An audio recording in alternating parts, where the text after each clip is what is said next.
world seems to be disturbed by the new security law passed in Hong Kong. Why is that? Will this law apply to anyone living outside Hong Kong too? The answer is yes.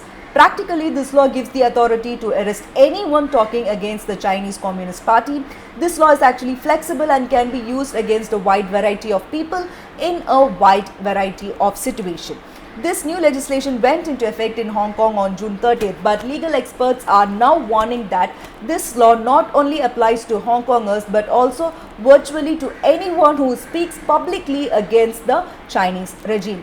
The Article 38 of the new law reads, "This law shall apply to offences under this law committed against the Hong Kong Special Administrative Region from outside the region by a person who is not a permanent resident of the region." When this article is read together with the definition of major crimes of subversion and separatism, which is also a part of this new security law, this new power will allow the authorities of Hong Kong to detain anyone who may have criticized the Chinese regime in the past and then enters Hong Kong. It is actually asserting extraterritorial jurisdiction over every person on this planet.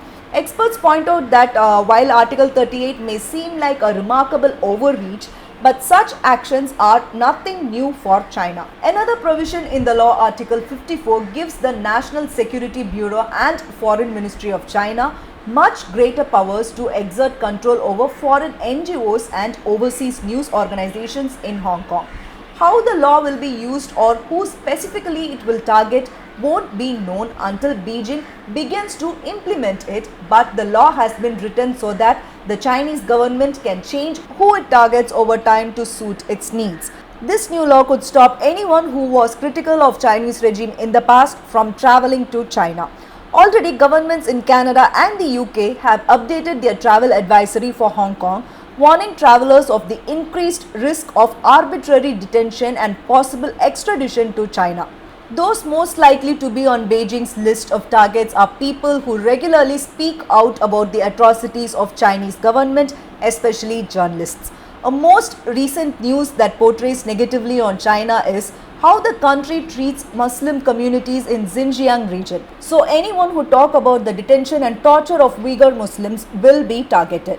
Now, traveling to Hong Kong or China for a nice vacation is absolutely out of the question. I still wonder if foreign academics or journalists could still do their work on China unless they would never have to go to Hong Kong or China.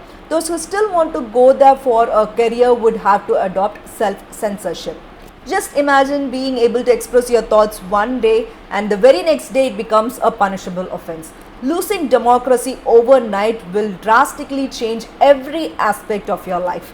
School syllabus portion that focuses on democracy will be changed, and that definitely will confuse the children. You cannot talk or post anything against the government. Even your feedback against a government service should not be criticizing. This change will truly affect the Hong Kongers. We must be grateful that we are a democratic nation and we must make full use of our rights.